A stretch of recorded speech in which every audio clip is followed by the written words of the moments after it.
Hi, welcome back to the Finley Formation. This is Brandon. This Gage? And this is Jared. And continuing on our reverse draft order countdown of teams, we're on pick 22 with the Los Angeles Chargers. And diving in a little bit of their history, they were established in 1959. Their first season was in 1960, and they actually started off in Los Angeles with the AFL. Their original owner was Baron Hilton of the Hilton Hotel. So that's I didn't pretty know interesting. That. Yeah, that is cool. And then they relocated down to San Diego just a season later for financial reasons. So spent the very first season in Los Angeles. Then they jumped ship back to San Diego. Moved back to Los Angeles in 2017. So those are the only two places that they've been. They have one league championship that was pre-merger in 1963. They have 15 division championships, one conference championships, and we all know what happened with that Super Bowl. Yep. Because they lost in 1994 to the San Francisco 49ers, 49-26. They have 21 playoff appearances, which kind of surprised me because you, without doing like a deep dive like I did, you always just kind of assumed with Phillip Rivers they were always kind of like in contention, but didn't seem that way. Going back, How many playoff appearances? 21. Oh, really? Yeah. So going back to the 2000s, so 2004, 2006, 7, 8, 9, and then not again till 13. Then not again till 18, and then recently with Justin Herbert 22 and 24. So that kind of gives you a perspective of, maybe they weren't really as good as they were. They have 6 retired numbers in their franchise. Number 14, Dan Fouts, quarterback. Number 18, Charlie Joyner, wide receiver. Number 19, Lance Allworth, wide receiver. Can you guys guess the final 3? Final 3 what? Retired numbers. Is it? Oh, what was Rivers was 17? Junior Seau? Junior Seau was one of them, 55. Oh, that's a good one. He was a dog. Mm-hmm. Is it that? I don't know if they did that running back that recently. The Danian Tomlinson. Yep. Yeah, LT 21, and then one more. And what were the others you mentioned? Dan Fouts 14, Charlie Joyner 18, Lance Allworth 19, LT 21. Oh, is it Gates? Did they retire Gates? Was Kellen Moore good enough? No. You had the first name right. It's Kellen Winslow. Kellen Winslow, tight end, okay. number 80. Oh, that's what I meant. Yeah, the tight end because his boy, right? Kellen Winslow Jr. Yep. Yeah. Oh, okay, I was on the right track. You were. Okay. Kellen Winslow's kind of a dog too. Oh, that's cool. I didn't know he was that good. To be part of that. So that's pretty awesome. cool. Yeah. So they have 9 players in the Hall of Fame, and then 2 coaches and 1 front office guy. So Lance Allworth, Ron Mix, OT, offensive tackle, Dan Fouts, quarterback, Kellen Winslow, tight end, Charlie Joyner, wide receiver, Fred Dean, defensive end, Junior Seau, linebacker, LaDainian Tomlinson, running back, Antonio Gates, tight end, Sid Gilman, head coach, Bobby Beathard, GM, and Don Croyle, head coach. So those are the front office guys and players that played majority of their career there through San Diego Chargers, Los Angeles Chargers. All-time statistical leaders. Can you guys guess? Passing? Phillip Rivers for everything. Phillip Rivers, yes. 59,271 passing yards and 397 touchdowns in 16 seasons with the San Diego Chargers. It's crazy they lost the trade to get him. Right. They did. That good of a quarterback, they lost the trade to pick him up. Yeah, just no Super Bowls again. Nope. With it, you know. And they traded Drew Brees to pick up Phillip Rivers. No, they traded Eli Manning.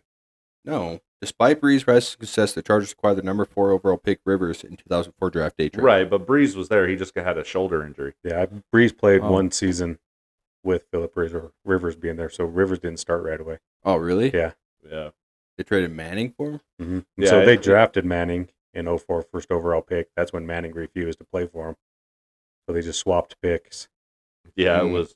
And I think they got the better quarterback. It just didn't translate to Super Bowls. Yeah.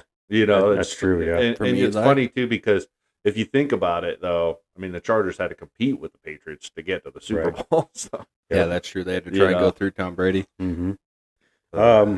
Statistical leaders rushing, obviously, LaDainian Tomlinson, 12,490 yards. He has 138 touchdowns, which ranks second all-time in NFL history. And then in 2006, he set the all-time single-season rushing touchdown record with 28.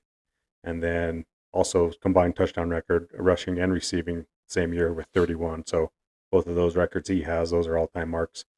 Receiving is Antonio Gates, 11,841, and then he has 116 touchdowns, which is the most by a tight end ever. He's played all 16 seasons with the Chargers. Such an underrated player, He is. man. A Mhm. lot of people just forget about him. Man. Yep. I think he ranks, so receptions and receiving yards, I think he ranks third all time for tight ends. And then obviously his touchdown record is like amazing because you look at what Travis Kelce is at like right now, like he's not going to touch it. No. Yeah. There's no way. Like Yeah. he's like at 70 some. So Mhm. you got to think he's probably got to play 6 or 7 more years, averaging To hit almost it. 10, Yeah. which is crazy. Yep. Tackles is Junior Seau, obviously 200 or 842 solo tackles. Sacks is Leslie O'Neal, 105 and a half. And INTs is Gil Bird with 42. Other notable players in franchise history, we talked about him, Drew Brees, Ryan Leaf is pretty notable. Yeah. Natron Means probably brings up some. Am I missing something with Ryan Leaf there? Oh, was- he was super bust, man. He was How was he? first overall pick, I believe, with Number 2. Oh, behind Peyton Manning. Peyton Manning Yep. was first. So Ryan Leaf went there. Really good at Washington State as a Mhm. quarterback. Mhm. Came in highly talented. He just melted down. Had big old blowouts with the press, big old blowouts with teammates and coaches and everything. And he only lasted, what, 3-4 years 3 or maybe? 4 seasons, yeah. So he's- so the fact that he lasted 3 or 4 is what makes it less of a bust than Jamarcus Russell, I'm guessing. Yeah. Yeah. Yeah. Well, and Junior Seau had to pull him off of the press and all Yeah. that. I remember watching that. That was crazy. Right. He was Like getting he- getting yeah. fights with press members in the Oh, locker that's rooms. awesome. Yeah. So before Russell, Jamarcus Russell, I think he was probably considered the biggest bust quarterback of all time. Yeah. So that's probably why you don't hear too much about it. And I can't remember what year that was. That was in the 90s, Yeah, I think it was like 98, I want to say. 98, yeah. So, Natron Means, running, or I think he was running back. Lorenzo Neal, fullback. Melvin Gordon, running back. Keenan Allen, Malcolm Floyd from Wyoming. Vincent Jackson, Rodney Harrison, Gary Plummer, Eric Weddle, Quentin Jammer, Sean Phillips, Antonio Cromartie, and Sean Merriman.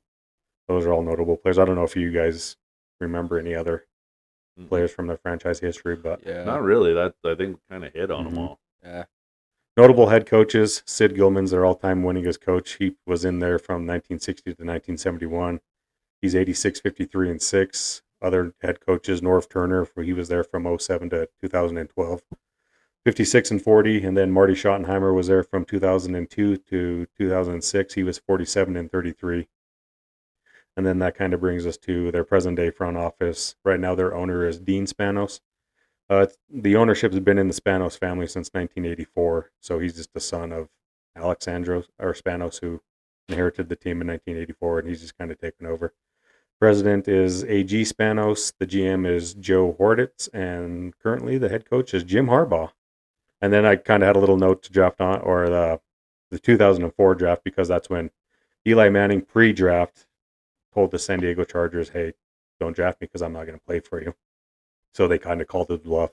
They drafted him, and that you kind of have that infamous photo of him holding up the jersey, and he looks all pissed off, and his Yeah. dad's there and everything with the commissioner. And so they ended up trading to the Chargers for Phillip Rivers, and then in exchange they got a 2004 third-round pick, a 2005 first-round pick, and then a 2005 fifth-round pick. So that's what translated from the Eli Manning first overall pick. I can't remember if I should have looked this up, but Phillip Rivers was like fourth, Yeah, he was number 4. number Yeah. 4th pick in that Yeah. draft. Yeah, that was crazy. I know that always stuck with me about Mhm. Eli. I hated it. Like, even though I didn't like the Patriots' dominance, I hated the fact that it was Eli who beat him Mhm. because I couldn't stand the guy after that. You know, it was kind of like just a arrogant move. I feel Right. like, it just wasn't a big enough market and all that. It Mhm. was like, come on, man. You think Arch pulls the same BS? Think he tries to do something like that? Yeah, a little. I don't know. Quarterback from I don't know. Texas. I mean, I don't know. I'm actually really surprised it hasn't happened. mhm.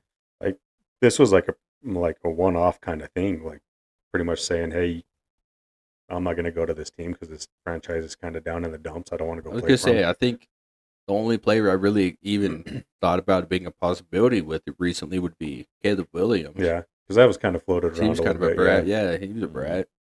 But yeah, I mean, just kind of doing a deep dive. Like I said, just I think it was, so Breeze was there in 01 till Rivers was out of there. Last season was 2019. You'd almost think that this team would have more success, but I think they only made the conference championship game like once or twice in that Mm-hmm. span, which is pretty surprising. And then you just look at the notable players that they had on their team. It was like LT was there at that time, Antonio Gates was there at that time, and Yep.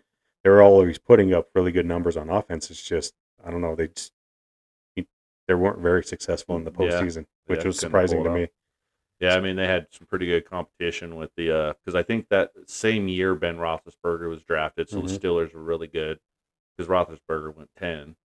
So I think they just had really good competition. AFC boomed Yep. at that time, so and I think Philip Rivers was pretty good. He did play a little reckless sometimes, but I think overall he was a good Right. quarterback. Wasn't but- he one of those guys that 17 kids too? Yeah, he's got a lot of kids. Yeah. Yep.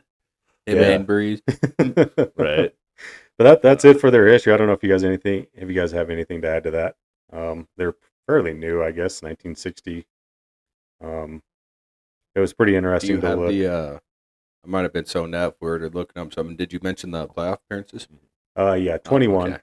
No, And so- not great, but not terrible. No, and like I said, which surprised me the most. So you figure Breeze was started in 01, playoff appearances again 04, 06, 07, 08, 09, which was a good span. And then they didn't get there again till 13, and then again till 18. So only two playoff appearances in really a 10-year span of football seasons when you have Philip Rivers pretty much in his prime, Right. which is really surprising. But Yeah. Yeah, so that's about what, like a third, because they've been 65 years. That would Mm. make them somewhere Mhm. around there. So yeah, about a third of their seasons. Yeah, right, that's to the- definitely not the best we've seen. right, No, not the worst. I don't think either. I still think. was it Detroit? Yeah, I think. Yeah, Detroit was the worst. I think they also had 21, but they've been Yeah. around a lot longer. Yep. So yeah, Yeah, no, that was cool. I remember that too because that was kind of crazy during that time because you had when Drew Brees left there, and I know this kind of goes into the Saints and the Dolphins a little bit, but when Drew Brees left there, the Dolphins pretty much had their pick of Mhm. Dante Culpepper or Drew Brees, and they were like, Dante Culpepper was coming off a knee injury, Drew Brees was coming off the shoulder, and we weren't real sure about either quarterback yet. Nobody was. They Right. hadn't been around long enough. I mean, Culpepper had a little more success, but man. The Dolphins went with Culpepper, and he was never the same, never played good for them again. And then Drew Brees went on to have a Hall of Fame, Mhm. amazing career. yeah, And top so- 3 all time. Yep. So it is crazy that there's like really 3 or 4 quarterbacks that revolved around like that 2004, 2005, Mhm. like draft and that whole I guess that whole time. So Right. it was pretty crazy. But I mean that was like we talked about it a lot of times is the era of the quarterback. The greatest quarterbacks played at that time. Right. So, Yeah, I just remember the stigma around Drew Brees at the time too. Is like nobody wanted to touch him, and it Mhm. was almost like the Saints taking a big old risk yeah. because nobody knew if he was ever going to be the same quarterback again after that shoulder surgery. And I was just looking up his stats. So his last year was San Diego. He threw for 3,500 yards. That was his best season there. 24 touchdowns and 15 INTs. He didn't have that. So he topped that every year that he was with the Saints until he was 40 years old. wow. In 2019. So every year he was with the Saints, he had either 4,000 or 5,000 passing yards, Yeah. which is crazy. Yeah. So, I mean, it paid off. The risk was there. But I just remember going into that offseason was just like nobody wanted to touch Drew Mhm. Brees because nobody knew if he was ever going to be the same quarterback again, which Right. I think it kind of worked out with him being with Sean Payton in New Orleans and kind of worked out for San Diego too with Philip Rivers. Philip Rivers turned into a top 10 all-time quarterback as far as yardage goes, but hmm I think it worked out for both teams as far as they Right. wanted it to. yeah. right. I do wonder what would have happened though. I know it is If kind of they kept interesting. Drew Brees and released Rivers, what would have happened? Yeah. They had so many weapons that I think it would have totally translated Mhm. into something. I think they would have competed with the Patriots a lot harder. What Right. if they just Yeah. puppy guarded both of them, kept both on the roster their whole careers? Well, yeah, and then when Eli Manning come out, God, it was like the second coming, dude. It was crazy. Everybody wanted Eli Mhm. Manning. It Yep. was a big deal. Well, Like, because Payton was already having success at that Yeah. point, right? and they touted Eli as being better. hmm Which- and so yeah, it was I high mean- high regard. So Hindsight 2020, he definitely was not.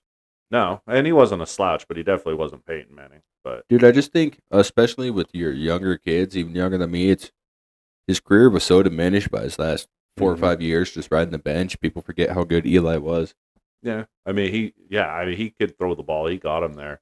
a lot of their stuff too in New York, and that goes on to the Giants as well. But they had a really good defense during a lot of that time. Yeah, there's Yeah, there's a good bit of luck. I mean, think about the David Tyree catch in the Super Bowl.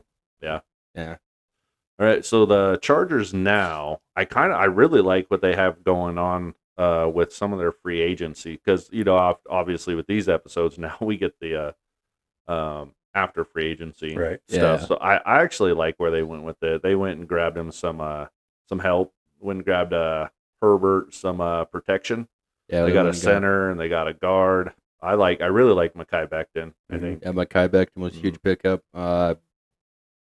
Bradley Bozeman was a pickup, right? I believe so. Or no, it was Andre James. Oh, that's right. Yeah, it's for Yeah. center. That's yeah. Yeah. Yep. And then it's not showing me guards for some reason on here. It just shows tackles and centers. Yeah, So, Mekhi Becton. I mean, those, I think the Conklin, he's a great pickup too Mhm. because he's a good blocking tight end as well. So that's going to help out in the run game and on passing downs. yeah, and then they So- just really added a lot of depth on defense. And right now, Deshaun Hand, who they picked up in free agency, is their according to CBS is going to be their starter defensive end. And then yeah, they picked up Naquan Jones, backup nose. And then I like the Benjamin St. Juste pickup. I don't think he's like going to be a huge playmaker for him, but he's definitely a good depth piece. Mhm. Especially at that cornerback spot. They got Dante Jackson too from Pittsburgh to replace. I can't remember who was playing that other spot. Oh, I can't either. But like you said, Deshaun Hand's going to fill in for Joey Bosa, which, I mean, I think what you're looking for there is just consistency of somebody just constantly being out on the field for you. Joey Bosa was just too injury prone. I think when he was Yeah. out there, he was pretty solid, but he wasn't out there enough. I talked about this on our free agency show. Najee Harris. He's not the splashy pick. He's not a splashy back. But what he does is just give you consistency too. That's where they were kind of hurting at running back, is just injuries with J.K. Dobbins and all that other Baltimore running back. And then I guess I'm Dobbins, and then I know you're talking Right, about. but can't I think mean, of it there's if one Yeah. came back, the other one got hurt. It kind of Yep. seemed like so. Najee Harris hasn't missed a game, so he just brings that consistency of a body being out on the field. either. yeah. Then looking at their current or recent transactions, they just picked up Tyler Conklin too. Mhm. Yeah, which like I mentioned, he's Yeah. going to be He's gonna be really good in the pass Yep. and the run game for protection. So Yep. I was surprised when I pulled this up. It was just like they didn't do a whole lot last year when Harbaugh came in, as far as free agents. I think it was like Will Disley and pretty much the draft. It mhm. was like they were just kind of just freeing up some space, and so this year, I mean, their big one obviously is the Mekhi Becton. That'll be huge. Yeah. Two huge bodies between him and Joe Alt right next to each other on that side of the line. I think you're getting Mm-hmm. like Joe Alt's like 6'8", 330 pounds. Then Mekhi Becton's like 6'7". So you're just getting two massive dudes back there. So hopefully shoring up the running game on that right hand side, and then you still got Rashawn Slater. He's still playing at a Pro Bowl level, I believe. Yeah. So as far as the line goes, you just got to kind of hope that, the Greg Roman system with Herbert, and one thing I was surprised with, they brought back Mike Williams. That really doesn't do anything, I don't think, as far as a splash, but somebody who's kind of familiar with the organization rather than just the offense, but Yeah. somebody who's just familiar with the organization. Then you got Quentin Johnston. Hopefully you can see him. He kind of took a little bit of a leap. He's still kind of a little bit too much up and down with his drops. But he Mhm. did a little bit better this year. And then Lad McConkey, you're just kind of hoping with bringing Mike Williams that you can play Lad a little bit more in the slot and keep some bodies off of him to where they're not kind of teeing off on him. Yeah, and Yeah. going back to the Mike Williams one, what's good about that is, and like you said, I don't think he's like, I don't know, he might be a number one, but he's kind of iffy. Mhm. But Herbert knows him, and they have good rapport because he's been there. I think he only spent 1 year away with the Steelers, so yeah, I like that. Just to go back to that one, what you're talking about, and I think it will free up Lad a little bit more because Mike Williams is a good receiver. It's just hard to tell what Hell of a lot better than that Quentin Johnston guy he was working with last year. It was like one game he would have like 6 or 7 catches for 100 and some yards, 3 or 4, or like 2 or 3 touchdowns. I was like, oh, Yeah. he's got it. And then the next game, the ball's just bouncing off his hands. Yeah, the again. next It's game like, would be 6 or 7 holy drops, cow, man. It's negative just- 10 yards yeah. because you got tackled on the screen. Right. They keep the same staff. I really like their staff. I really like their defensive coordinator. Greg Roman is Greg Roman. He I think he's there more as a building block for Jim Harbaugh. He was there with Lamar Jackson with John Harbaugh in Baltimore for a while until they upgraded with that Georgia offensive coordinator who's there now.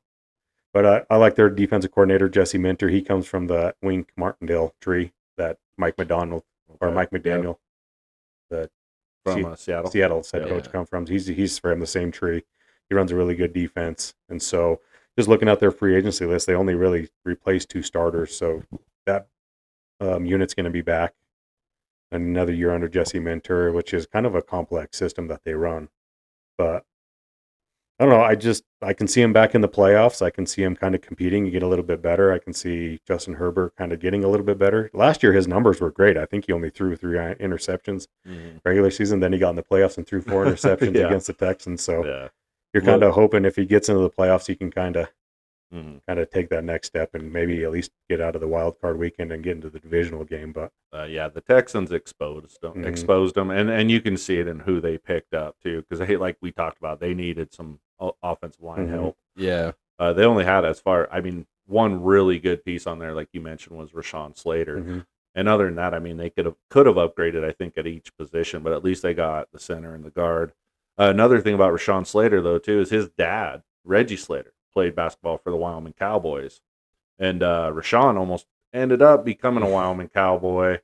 It was close. It was between us and Northwestern, and man, that would have been cool. That dude ended up being one hell of a college football player, and ended up being a great pro, too. So, but yeah, I like what I'm seeing here, too. And, the Najee Harris thing, I'm reading here, they haven't had a 1,000-yard back in 8 seasons. And Najee Harris, I think that's what he is. He's just kind of that guy who's going to get you about 1,000 yards, you know, and he doesn't have to be the number one guy. And he'll probably, because he wasn't in Pittsburgh either, and he still got 1,000 yards, I'm pretty sure. And I think he has his whole career. So, I think it's a great pickup. And I do feel like being there with this better line, a better quarterback, because it's got to be better in the Steelers quarterback room. I think that he's probably set for more of a breakout, and he's probably definitely going to rush for longer than a 31-yard run, which I think is a season long or career long. That's pretty sad, but it is. No, I like it. I like where they're going. I expect them to be in the playoffs. I really like Jim Harbaugh. The dude just wins. Yeah, wherever the hell he goes, it's just win, win, win. Almost had a Super Bowl, with the Niners a couple times. And then, NFC championships, made it to the Super Bowl, goes to college, hits there, wins a national championship. Right. Everywhere he goes, he wins. Stanford was there. They were in the, chance when he's there. Just everywhere he goes, he just wins. So I do expect him in the playoffs. I think they're going to be pretty good.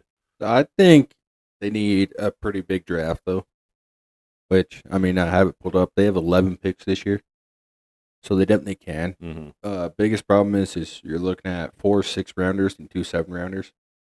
Other than that, they just have their own first, second, third, fourth, and fifth. But 4 6-rounders you could easily package together and trade up and try and get something. But who do you like for a draft on the first round for these guys? So I see everything looking at it. Even with the Tyler Conklin pickup, I still like the. Like this one showing me here, Colston Loveland. He's a tight end out of Michigan that was played under Harbaugh. So it's a familiar face for Harbaugh in his system. And, I can't argue with right now I'm on PFF, and I can't argue with them for that being a good first-round pick. Yeah, absolutely. I agree with that. That's exactly where I was going to say. They need a playmaker at tight end or wide receiver, I still feel like. Somebody who's going to go out there and be able to get those tough, I guess even just, be able to come over the middle a little bit, which they got Ladd, but they just need a playmaker. Right. Like a tight end who can stretch field a little bit too, or a big wide receiver. I think I like that too. I was almost thinking of the same thing. I was thinking of they just need a playmaker on offense, but that Loveland is more of your split out tight end where he's not more of an inline. And so you just think of Greg Roman offense. It's more of like your 12 personnel with one running back and 2 tight ends. So yeah, I can see Conklin and they draft another tight end with like Loveland being out there.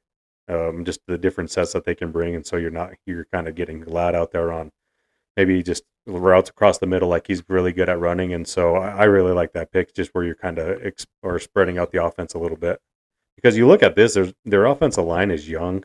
Mekhi Beckham's still young. Joe Alt was their first round pick last year at number 5. Rashawn Slater's going into his 4th year, I believe. Zion Johnson, their other guards, was drafted in 2022.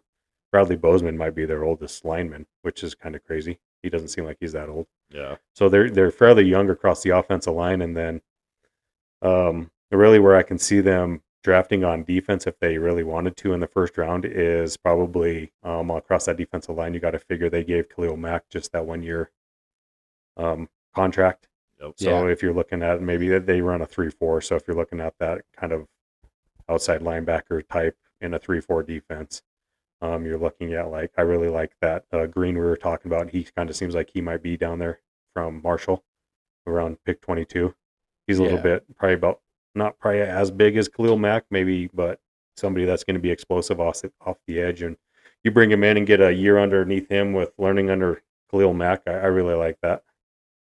Yeah, for sure. And they're in that spot where they're starting to get up there pretty high to where most of, you're going to get probably a top 2 or 3 guy at pretty much any position where they're going, Yeah. And sure. so it's almost one of those, like you're talking about, you need to get younger on defensive line edge, right? I mean, that's what you're kind of looking at, outside linebacker edge with Khalil Mack. So I totally agree with that. I do like the idea of an edge rusher, somebody who can come in and pick up, because Khalil Mack's not getting any younger. That's for sure. So, yeah, I could see going edge, I guess. I don't think Carter's going to be there. That one, he's going probably number 1. But, yeah, I mean, Mike Green, I agree. Michael Williams, they could probably be there. Yeah. There's a lot of guys who would end up down there. Yeah. Yeah. So I bet Carter ends up going too. But, yeah. Yeah. I think he's the best player in the draft, but that don't always mean. But, I think the Titans are going with a quarterback. Yeah, it'll be interesting. Yeah. It depends on I totally see them taking Shedeur, even though I think it's the right pick, but I think Cam Ward's first overall. Yeah. Which sucks. I really like the highlights that Will Levis puts out. Some of the crazy shit Dude, that he'll do his runs, yeah. Or if he's getting tackled, they'll just throw it up to the other. I can't remember who that it was against. I think it was week 2. He was getting sacked, and the first 2 weeks, I know this is a Chargers podcast, but Tennessee Titans, he throws it up, and while he was getting sacked into the air, and he gets picked and goes back for a 6, and it was oh my gosh. Yeah. But I kind of want to watch the Will Levis experiment for one more season. That, yeah. Yeah, it'd be kind of fun. Maybe somebody would go pick him up. Be like the Raiders would bring him in to compete with Shedeur and. Yeah, I don't know. Yeah, I definitely could see him doing that. Who'd they get as the coach again there now? He came from Browns or the Bengals. He was their offensive line coach. Okay. All right. Well, maybe we'll get to that one on the Titans. That will be on the Giants episode. Yeah, on our last teams last. episode. Yeah. All right. Yeah. No, I do. I like these guys. I do expect them to do good. I mean, they could pretty much. I think that I really would like to see that offense step it up a little bit more. So I do like the pick. Probably a little bit better to go with the playmaker. I like the tight end pick because they could definitely use a good receiving tight end. So. And one thing I wanted to mention is they picked up Tyler Heineke, and nobody's going to talk about it because it's, Herbo's the starter, and he's going to be the starter no matter what. But it's a pretty solid backup if Herbo does go down. I do think, you get the weapons around. I think it's a pretty good backup that can actually mean something if Herbo does go down. So you were talking before that you don't like Justin Herbert.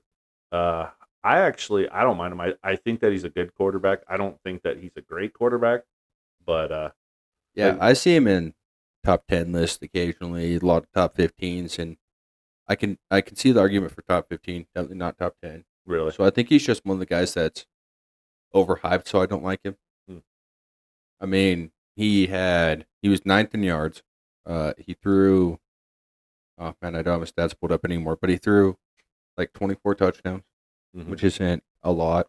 Then again, he's working with that Quentin Johnston guy, so he didn't have a lot of help. But yeah, and that's funny because you see a lot of those. He's the what do they call him? Some kind of quarterback. Basically, it just comes down to the if quarterback. if he had weapons, if he had Yeah. that. So we'll see. But I guess the They, one I'd thing like to see him with. I think they call him some the weapons. social media quarterback. Yeah. Yeah. Isn't that what? Some famous guy. I can't remember if he's off of ESPN. probably Stephen A. Smith. He might be. Somebody calls him the social media quarterback because I he's know. a lot more, or he's a lot better in social media than he is in real life, or something like that. I I can't know. remember. Yeah, I guess the one thing I'll give him credit for that I didn't, I guess, realize is he only threw 3 interceptions. Mhm. Mhm. So I mean, being able to take care of the ball is a huge thing. Oh So- yeah, yeah, and I do. I think it would be nice to see him with the full arsenal and see what he does because they need to know too. Because I mean, Harbaugh won't even like, he won't flinch at pulling the trigger on getting rid of that dude or benching him too because that's just the way he is. Yeah, You know, yeah. he We did might it- see Heineke by week 5 if they go Yeah. out and go. Well, I don't know 0-4. if it'll be that bad. I think he's definitely gonna give him another season, but Mm. needs to be able to. Yeah, he needs to be able to. I don't see know, what man. he's If he got. plays like he did in the postseason, he isn't threw it- one touchdown, 4 picks. If he does that Wow. for 3 or 4 weeks, then yeah, he's gone. You might see Heineke in round 1 of the playoffs, but Yeah, all right. Well, that was a fun episode. Good dive there, Jared. That was awesome. I like that. And yeah, so I mean, first episode that we're hopefully going to put out on some YouTube. YouTube. So this is pretty cool. We're video recording now. We're still going to keep our podcast going. We're going to trim this up and put it out but on yeah. that. Make sure to go Podbean. subscribe on YouTube and Yep. follow on Podbean if you're watching it on YouTube. Yeah, It'll be the same Finley formation across all platforms. Yep, you can check it out anywhere you get your podcasts, and now hopefully on YouTube. So Yeah, so you could see what we look like. yeah, appreciate you listening.